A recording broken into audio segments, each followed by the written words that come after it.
thought about it and I remember saying to him, Pakistan سے تعلق رکھنے والی شیریں طاہر خیلی 3 امریکی صدور رونلڈ ریگن، جارج ایچ.ڈبلیو. بش اور جارج ڈبلیو بش کے دور حکومت میں انتظامیہ کی مختلف عہدوں پر فائز رہی ہیں۔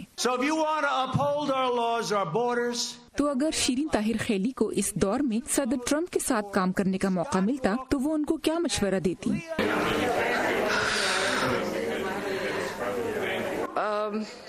ایک تو میں کہتی کہ دنیا کے ساتھ کام کرنا زیادہ بہتر ہے، کیونکہ جو دوسرے لوگ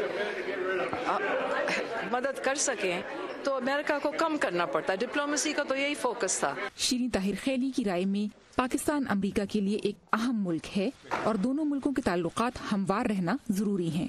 پاکستان اس حصے میں ہے دنیا کے جہاں امریکہ کافی کمیٹڈ ہے، یعنی افغانستان، اور پاکستان اور امریکہ کو ساتھ مل کے اس پرابلم کا حل اگر نہ کر سکیں اور دونوں اپوزٹ اینڈز میں ہوں تو کوئی فائدہ نہیں ہوگا امریکہ کا نہ پاکستان کا۔ شیریں طاہر خیلی کے کریئر کا سفر ہموار نہیں تھا، لیکن اس زمانے میں ان کے عورت ہونے کو مسلم ہونے سے بھی زیادہ تنقید کا نشانہ بنایا جاتا تھا۔